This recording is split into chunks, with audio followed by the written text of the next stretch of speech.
Hey everyone, and welcome to another edition of the Risky Business Soapbox podcast series. I'm Patrick Gray. This is not the regular Risky Business Weekly show. The Soapbox series of podcasts that run here on Risky.biz are wholly sponsored. Everyone you hear in a Soapbox edition paid to be here. Now, with that disclaimer out of the way, this is actually a really interesting conversation. Carsten Willems is the co-founder of VMRay, a company that makes, well, I don't know really what you'd say there. Is it an incident response tool? Is it a detection tool? Or is it just a good hypervisor-based sandbox that you can use to do both of those things? And I'm going to say that it's the third. VMRay is a company that makes a great hypervisor-based sandbox, and they've applied that technology to both response and detection. On the response side, you can throw samples at their cloud service, and it's not as good as manual reversing, but you're going to get a pretty good breakdown of what happens when that file does its thing. Now, in an ideal world, you would have a team of malware reversers on staff pulling apart every single thing that looks shady. But this is not a perfect world, so that will never happen. So the original use case that Carsten and his team set out to solve was around automating malware reversing. They built a hypervisor-based sandbox that's very hard to bypass, and you can run your standard build on that hypervisor, throw binaries and documents at it, and see what blows up. That's really the primary use case here. But there is a second use case, which is detection. VMRay can give you pretty decent risk scoring on samples, and they've entered into a few OEM arrangements with other vendors to provide that extra level of detection. I'd never met Carsten before we prepared this podcast, but as you'll hear, it's safe to say we hit it off. This podcast basically turned into Carsten telling his story, the story of where VMRay came from and where he wants it to go. And funnily enough, we both wound up throwing like a fair bit of shade at FireEye for its older sandbox tech. And I just want to say, FireEye isn't just a sandbox-based detection company anymore, so it is slightly outdated shade. They're not a sponsor or anything, but I know some of the people who work there, and they're super smart, they're doing super useful stuff, and I just don't want to leave the impression that we think they're total rubbish. They're not. But yeah, their original sandbox product that powered the early period FireEye hype train, that sandbox, in my view, didn't live up to its marketing. So you'll hear Carsten and I joking around about that in this podcast. Anyway, I suppose I'll drop you into the interview here where Carsten talks about research and development he was doing as a university student about 15 years ago. VMRay evolved from academic work he and others did back in the day. And I'll mention now too, if you want to trial VMRay, you can. It's free to trial. There's a link in the post for this podcast, or just Google VMRay free trial. But yeah, here's Carsten talking about one of his early uni projects, which was a sandbox. I think it was one of the first sandboxes at all. So in 2005 or 2006, as part of my diploma thesis, I was working on some new approaches how we could counter the problems that we had at that time with malware, which today are still the same. So malware actors in the mid of the 2000s used a lot of defensive measures to evade antivirus products. So they use a lot of obfuscation and encryption and so many tricks to counter static analysis, to make it very hard and at least to make it very time-consuming to analyze new malware, so that it took more time until the signature comes up and so on and so forth. So we were working on some automated tools which can detect malware without the signature. And I think the term sandbox was not existent at that point in time. There was one academic sandbox called Anubis Analyzer, and there was also one commercial product named Norman Analyzer or something, but they were both based on emulation technology, which is super slow and only works to some extent in a modern world. So I built a so-called hooking-based sandbox project named CW Sandbox, which are actually my initials, like Carsten Willems. And during that work, I got in contact with some researchers in the United States, in Florida, namely Eric Seitz from Sunbelt Software. And he helped me with some very nasty malware kernel rootkits, because I had not much experience with kernel rootkits at that point in time. And he helped me with that. And when I finished my thesis, he invited me to come to Las Vegas, to DEF CON, and present my academic tool. And this is where my professional cybersecurity career really started. But that was a very early predecessor, how you say that, of what VMRay does today. Yeah, that makes a lot of sense, right? So I guess from there, though, I mean, this is the thing, right? The fundamental premise of what you're doing hasn't really changed. It just sounds like it's been a constant development work to sort of refine it and make it work better and give it more and get more meaningful output from the automation around the analysis. I mean, is that a fair assessment? Absolutely. So it's more or less like an evolution. So building better technologies. But to be fair, I mean, 12 years ago, when everybody was using these hooking-based sandboxes, that was good technology at that point in time, because the attackers were not aware of this technology, and the attackers were not prepared for this technology. Nowadays, where everybody uses some form of sandboxing, you need other things, you need other approaches, because nearly every single malware file I see nowadays tries to identify, hey, am I running inside some security solution? Am I running somewhere in a research lab, somewhere in the lab of an antivirus company? And they actively try to detect security products. And if they detect it, they just don't do anything or do some destructive work or whatever. So I remember, Carsten, like circa, I don't know, maybe 10 years ago, like maybe a little bit less than that, you know, FireEye sort of came out as this amazing thing, right? Because if you were using it, it could catch all sorts of stuff, because it was a, you know, near real-time sandbox on the gateway for mail, for, you know, proxied files, whatever, right? You could plumb it through just to do all sorts of detections.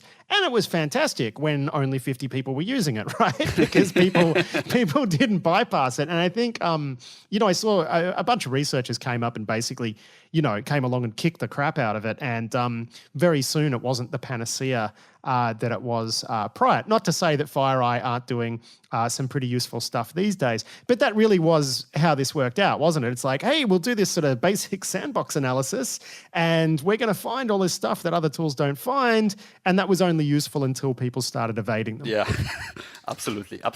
So there's a funny story about FireEye, because when I did my thesis and I was working on that Sandbox project, I think FireEye already existed, but they didn't have that Sandbox commercial product.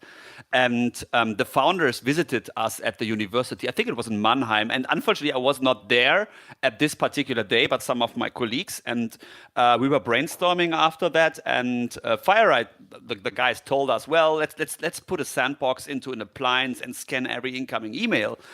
And I said, well, this is a stupid idea. That won't work. But of course, it worked very, very well. And FireEye, I mean, they actually developed the whole market. And 10 years or 12 years ago, when we wanted to sell our products, it was, the first step was always to explain what is sandboxing, why do we do that, why does it help?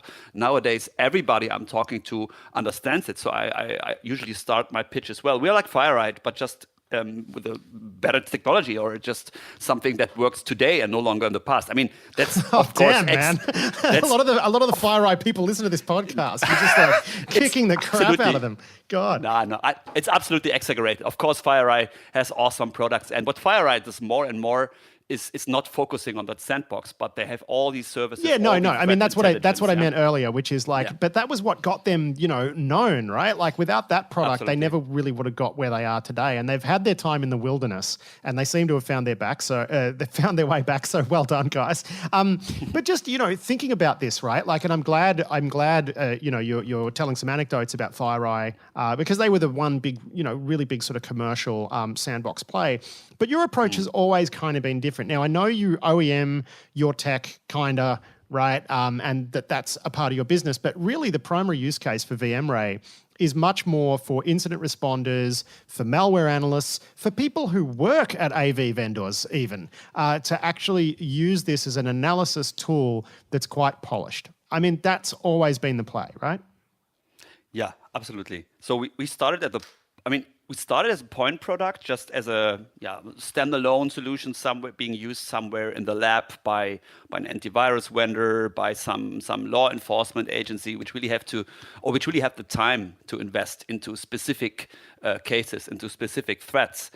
And today, I mean, this has shifted a bit because since we had been so effective in detecting zero-day or targeted malware that can't be detected with some outdated sandboxing technologies, we have been pulled into other use cases. So we started as a point product vendor. Nowadays, a lot of our customers are using VMRay as part of their email security or web security, just on top of their existing other security suite, because VMRay can augment. We do not really replace an email security solution. We do not replace a web security solution, but augment existing products. Or augment how? I'm curious about that. Is that just like you can turn it into a dumb shadiness scoring box? Just some black box, you throw a file at it and it spits out a risk rating? Is that how it works? Yeah. Absolutely. Yeah. So we don't do, for example, we don't do anti-spam, and we don't do social engineering, phishing attacks and stuff like that. So this is not what VMRay can protect you against. But we do one thing, and this is malware, and we do that very, very well. And we usually replace that. Every security solution nowadays somehow comes with some advanced threat detection, which is a fancy name for sandboxing. But all of them, or nearly all of them, just do the same kind of tech as we have been doing 10 years ago. So for them, it's just one feature out of many. But for us, it's where we have the expertise at, where we focus on, and we usually just replace that advanced threat detection feature of the other solutions and don't replace the whole product. Now, we should probably start talking right now about your actual sandbox because, as you're at pains to point out, your tech you consider to be far more advanced than others on the market. In fact, you make some pretty bold claims. One of them is that it's impossible to evade. And it's funny, right? Because I can see that there's the marketing blog posts on your website that say it's impossible to evade. And then I can see the blog posts that the engineers have written, which say that it's very difficult to evade. Because nothing's impossible. But just talk about the tech anyway, because it does sound like it is certainly a cut above the typical crap you're going to find in the run-of-the-mill security appliance on your gateway. Let me first address this marketing versus reality language. I have been in academia for so many years, and usually it's stupid to claim 100% detection rate, 0% false positives, impossible to do it. That's stupid. But unfortunately, everybody's doing that. So I get it. I'm not criticizing you. I'm not ridiculing you on the podcast for doing this. I'm just having a polite chuckle with you because you're a technically minded founder who gets the gag. But tell me about the sandbox. What is it that makes it different? Is it a hypervisor based sandbox? Is it a micro virtualized sandbox? What makes it different? Yeah, so I would like to go one step back because when we started working on the technology of VMRay, and with we, I mean my co-founder Ralf Hund and myself, it was in the last years of our PhD at the university, and we were playing around with hypervisors because we just loved this tech and we loved doing assembler coding and very low-level stuff. And we thought to nerds. Kidding, go on, sorry. So we were playing with hypervisors, and then we said, okay, let's do something meaningful. Let's do something where we have both expertise on, that is fun, and that maybe some good starting point for a commercial product after our academic time. So we took a look at the sandboxing landscape because this is what we had been doing most of our time before. So I built CW Sandbox and one other sandbox, and my co-founder he created a mobile sandbox for Windows Mobile, which unfortunately died out somehow as an operating system. And he also contributed a lot to some other academical sandbox. So we have been doing that for so many years. And the two main issues or the two main weaknesses of sandboxing in the mid of the 2000s were they were too slow. Yeah, they can't cope with that massive amount of emails, data, and so on we saw. So for that reason, sandboxing is used, but usually you try everything to avoid using your sandbox because it takes 2 minutes or 3 minutes or 5 minutes or sometimes even 10 minutes just to analyze one particular file. So what vendors usually do is they have a filter, a triaging process where they first use antivirus, then they use some heuristics, then they use some magic. And only if they are incapable of detecting or identifying a malware within seconds, they put it into the very, very slow sandbox. So performance and speed was one issue. And the other issue is just what you mentioned earlier. So malware more and more is able to detect and identify sandboxes. So we tried to address these two things. First, create an invisible sandbox, and second, create something that is really fast. And to that end, we built our own hypervisor, which enabled us to detonate the malware in an arbitrary system. So actually our customers can use their own systems, their own golden images, and detonate malware inside. So it really looks like so you can B. just spin up a SOE build on top of this. Usually it's always dedicated server, dedicated hardware, but you can load your images, your system environment into it. So that's really what I meant. Like just a SOE image that you would be pushing out to a regular workstation. You just spin that up on some dedicated hardware. Correct, absolutely. So it's identical to the systems that you want to protect. And then we can scan from the hypervisor. We do some virtual memory introspection VMI, which is nothing new, but we do it completely from the hypervisor. So we don't have to change anything. We don't have to install any software in the detonation environment. And that is usually how it's done. Yeah. So every other sandbox uses either an emulator, which is awesome in theory, and in academics, but in practice, it's way too slow. Yeah, so you have to do a lot of shortcuts and a lot of things to improve performance, which on the other hand makes you losing visibility into what the malware is doing. Or, and that is what most sandboxes make, you take a real computer, but you have to patch that computer in order to become able to see what the malware is doing. Yeah, so you have to install your own software in the same system where the malware is running. And that makes it very easy to fingerprint, very easy to detect. And our approach is completely working on the outside of a virtual machine. So we scan from the hypervisor, and we not only scan, we can also automate everything from the outside. So from the hypervisor, we are able to click on buttons, to reboot the system, to fast forward the time, to do everything that usually is trying to be somehow automated with every sandbox. But we can do it from the outside, so it really looks like there is someone using the computer, and there's no evidence for that you're running inside a monitored environment. Yeah, no. I mean, this is an approach that makes an awful lot of sense. And what I find interesting about what you've done, and I kind of alluded to this earlier, is that, the whole business that you've built kind of hinges on this sandbox, this virtualized environment. And really users can use this for doing something like, hey, we've got a sample here. We're pretty sure it's sus, but maybe let's just throw it at something before we fully RE it to see exactly what it's trying to do. So you can get like that verbose output from VMRay. Or you can just put it in like, give me a risk score between 0 to 10 and automate that into your, your mail gateway or whatever. Like it's just funny that you've applied this to both ends of the spectrum instead of trying to do what FireEye did back in the day and just turning this into a blinky light box that would just sit there, block or allow, right? Why is it that you didn't try to go for that market? Because it is a lucrative one. So I think from an aspect of on a commercial base, always the detection use case is much more important, because this is where you really can create revenue and where you can attract more and smaller customers and grow your company.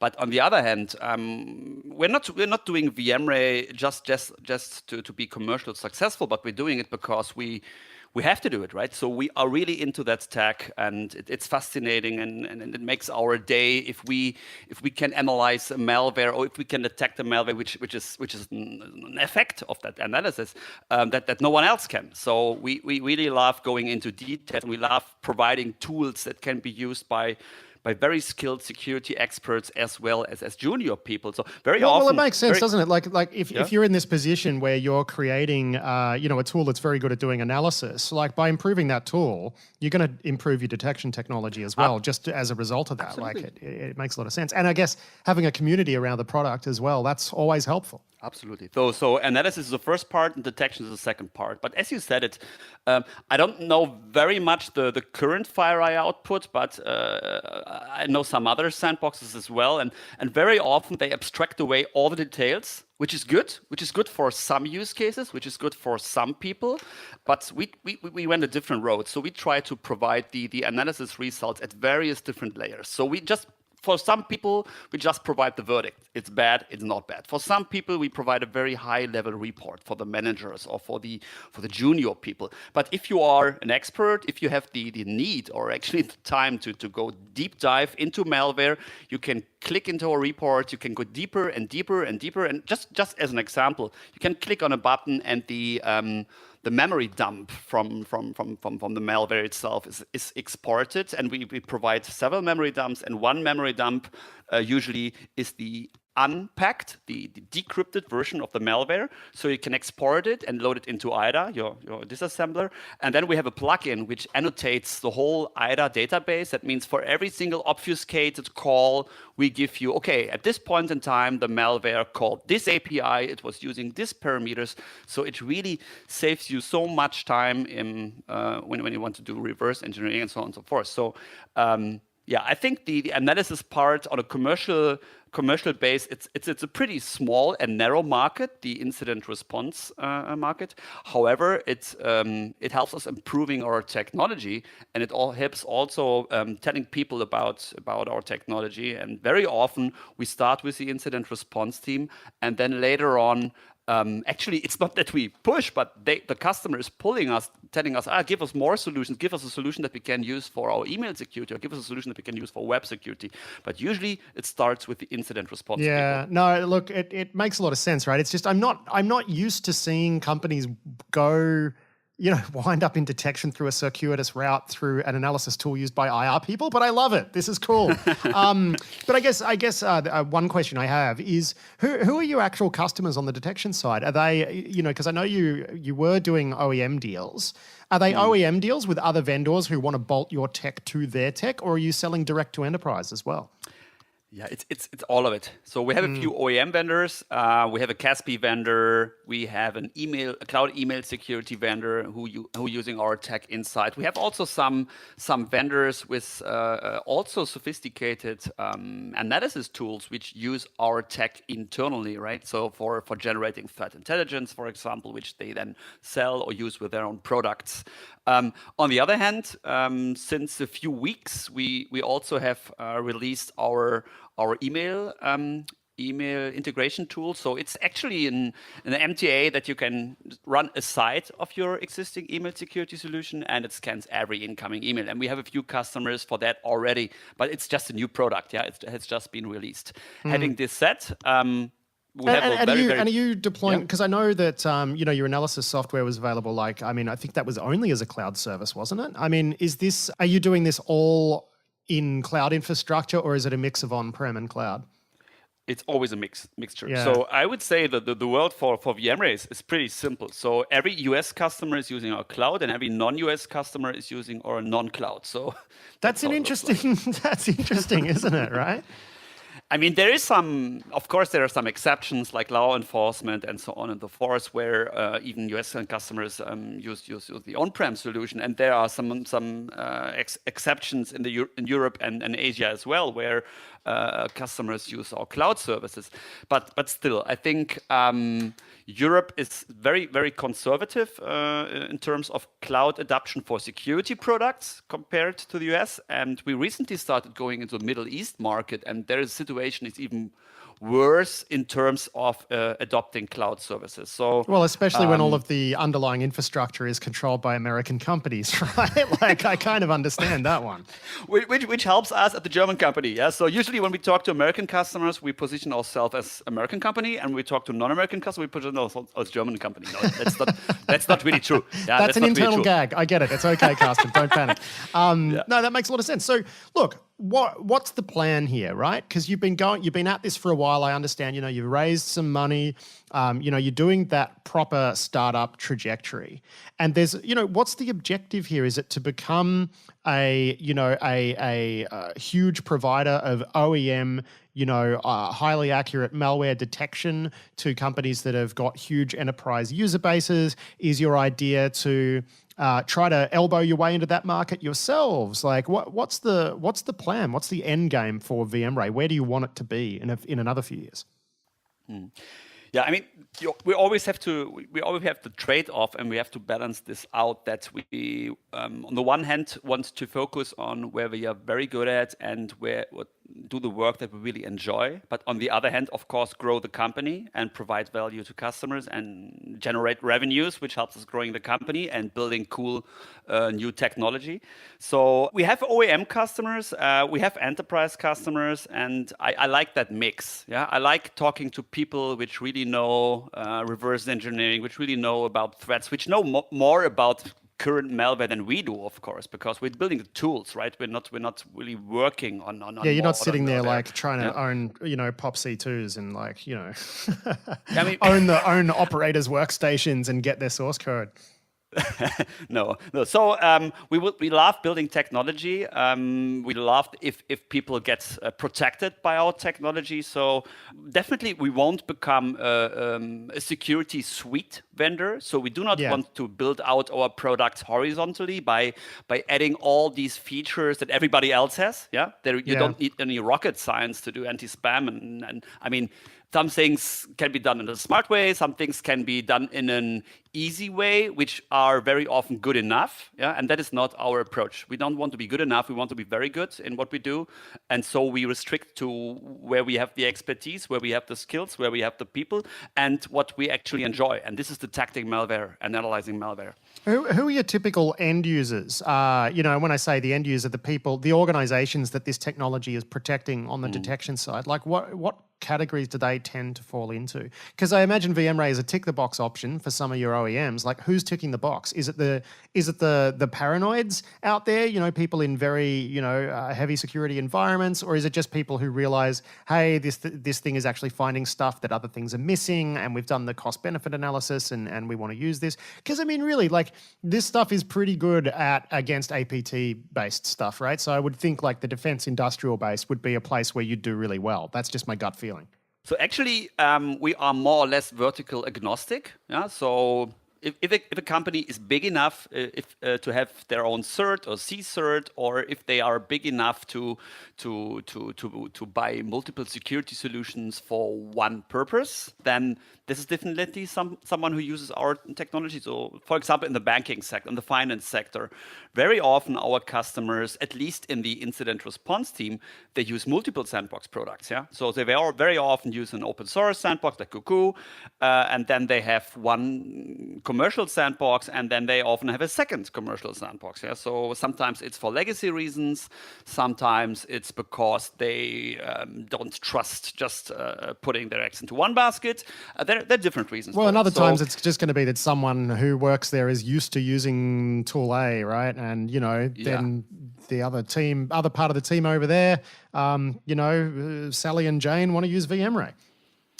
Yeah, we have one German customer, one very, very, very, very large German customer, and it took me 4 years, 48 months between pitching them and they bought our solution. So there was a guy, man. Yeah, there was a guy who invested so much time into their former Sandbox project by customizing it and integrating it and so on and so forth. And everybody knew it didn't provide the detection rate that they were looking for, but they invested so much time, and that guy was so hooked on this product. And eventually he left the company, so nobody wanted to deal with the mess he left over. I mean, to keep it alive, the abomination. Yeah, it's like when basically Audacity. I used to use the open source crappy Audacity, audio editor, and then there were some updates to like Apple's core audio drivers that meant that I couldn't use some like Apple libraries through Audacity anymore. So I had to change tools to Audition, which of course I bitched and moaned about it. But after about like 2 weeks, I'd sliced about an hour out of my work week because it was a much better tool. So yeah, it's funny how that works. But I guess I was just wondering more on the detection side. I mean, on the incident responder and forensic side, like it's pretty clear who the buyers of this are going to be. I just wondered who the people are who are using this to sort of augment detection. Yeah. So I don't know if this is a general definition or just one by Gartner, but there are these type A organizations. Gartner says it's around 20% of all the large enterprises. And these type A organizations really care about security because security is mission critical for them. Yeah? Like the finance sector, like critical infrastructure, like military, for example. And those companies are willing to spend some additional money for getting the best security they can get on the market. And this, at least for our direct business, these are the customers that we are addressing. In terms of OEM and some other forms of technology integrations into other security products, of course, we are also addressing the regular enterprise or even the small and medium businesses. But for the direct sales and where we have that direct contact and where we also, as a company and as people work in our company, benefit a lot from is this interaction, this very close interaction with these organizations which really care about security and need the best product they can get, no matter if that costs additional money. I have this feeling that the OEM market is going to be really interesting in the next decade, right? Because we're already seeing this sort of hyper specialization, like companies like yours, companies that spring up just doing really, really specific things quite well. And I do sort of wonder if, in the future, it really is going to be, you're going to tick the box. I mean, we've already seen it, right? Like in the AV market, you used to run multiple engines on your servers back in the day, right? That was how you handled the AV problem. You would tick which engines you wanted to run. And I can kind of see us moving back to that, but more on a distributed sort of cloud model. I mean, what do you think of that idea? Yes. I totally agree. If I were a CISO, I would hate this ecosystem of I mean, when I go to the RSA conference, for example, there's 750 security vendors. So how can we pick? How can we decide? How can we really find out what is the right thing for us? Yes, if we want to use best of breed, we will have to install 20, 30 different security products. How can you manage that, right? So what they usually do is trading off efficacy versus manageability or something like this, and having a model like that you just indicated. I buy the platform from one company, and then I can choose between different technologies, and just made it very easy to just activate them, so I don't have to deal with them on a commercial base, on a legal base, on a deployment base. Yeah, I think that would be awesome. I don't know if that will work. I'm not very good at predicting the future, as I indicated earlier with the FireEye guys. But that would be very good. Okay, well, Carsten Willems, it has been a real pleasure to talk about VMRay and talk tech with you about all of this. It's been really interesting actually watching your company grow and develop over the last few years. And I'll certainly be keeping an eye on what you're doing next. It's been a lot of fun. Thanks again. Thanks, Patrick. That was very good for me as well. And I really love your show. And I already told you earlier that it has a big impact because so many people come to me and say, well, I've heard you on Risky Business. And in the beginning, I said, what? Where? Because I was not involved. Yeah, but it's actually my best friend. I had no clue when I was talking about Risky Business. He said, yes, I'm listening to that every week. So that's really cool. Thanks. That was Carsten Willems of VMRay there. And if you want to see how VMRay works or how well it works, just register for a free account now and throw some curly samples you've got at it. They say they're very good at this stuff, but the proof is always in the pudding. So why not give it a go yourself and make up your own mind? That is it for this edition of the Soapbox podcast. And we've posted 2 of these in the last couple of weeks. That's just how the schedule worked out. None for a few weeks now. It's going to slow down a little bit on the sponsored content front. So yeah, that's it for this one. And I'll be back in the regular weekly show next week. But until then, I've been Patrick Gray. Thanks for listening.